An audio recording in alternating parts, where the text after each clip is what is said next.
Bonjour, bienvenue et bonne semaine. On va faire éclairer notre lanterne sur quelque chose qui nous interpelle et qui tient d'ailleurs en deux lignes. Plus l'écart est grand entre votre index et vos autres doigts, et plus vous prenez de risques dans la vie. Et il semble que si on regarde attentivement sa main, et pas seulement sa paume, on en sait davantage sur son caractère. Bonjour François Lambert. Bonjour Monsieur Bouvard. Alors, vous êtes médium, hein? Oui, absolument. Vous êtes chiromancien, donc vous avez l'habitude de regarder dans la paume des gens et d'interpréter les lignes pour connaître leur avenir. Est-ce que ça vous a surpris, cette nouvelle façon d'interpréter les lignes de la main?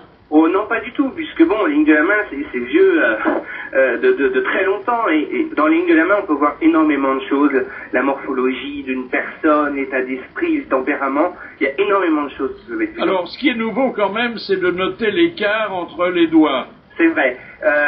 Avec l'écart, on peut savoir énormément de choses, sur aussi l'état d'esprit, sur gérer la façon d'une personne, comment elle va agir dans son travail, par rapport à son activité, par rapport à énormément de choses aussi de son corps.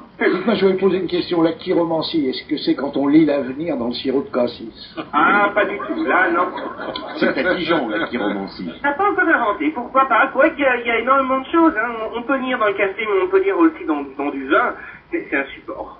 Pourquoi pas? Enfin, dans votre spécialité, François Lambert, c'est surtout la ligne de vie qui est importante, hein? La ligne de vie, la ligne de tête, toute la main, en tout cas, nous donne énormément d'informations.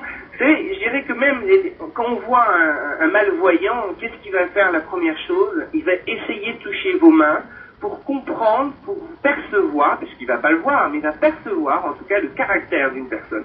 Je pense que c'est là où c'est le côté très important par rapport à tout ce qui est lié justement à la chiromancie. Oui, mais là, alors, c'est pas les lignes de la main, c'est la peau, c'est tout ce qu'on peut dégager de façon corporelle. Absolument, mais aussi la morphopsychologie aussi de la main donne en tout cas l'information. Est-ce que les dimensions de la main sont révélatrices aussi? Oui. Par exemple, Spanghero, il n'a pas forcément au chabal, il y a plus à lire que dans les autres mains, quoi. Ah oui. Un journal grand format. Ah, vous lisez la mort de la personne? On peut le percevoir, on peut le dire. Bon, moi je m'évite en tout cas d'aller dans ces choses-là. Est-ce que vous lisez les mains des morts? Oui. Non, malheureusement. Pour connaître leur avenir? Non. Non, mais est-ce que les lignes changent pendant la vie, avec l'âge? Oui, on change de ligne à Châtelet en général.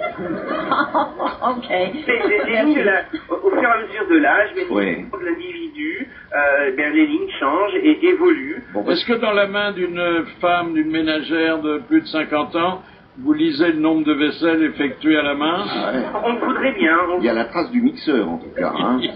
Parce que moi, j'ai un côté. Oui. Ça, on va percevoir. En tout cas, on va voir, on va percevoir l'activité, mais on va pas savoir combien de lessives. Oui, mais est-ce que les lignes de la main droite confirment les lignes de la main gauche ou inversement? Oui et non, c'est qu'il faut vraiment lire les deux mains. Parce que tout le monde croit qu'on lit qu'une main, et non, c'est faux. Il faut lire les deux. Essentiellement les deux mains. Et c'est là où on va avoir les meilleures informations pour prédire l'avenir d'un individu. Donc, parce qu'on a un ami Jean-Luc Delarue, vous pourriez lire ses lignes. C'est aussi une chose qu'on peut faire. Il faut faire ça le matin tôt, deux mains, dès l'aube, à l'heure où blanchit la campagne. Bah, si on les voit pas, on peut les renifler. Hein. Ah oui.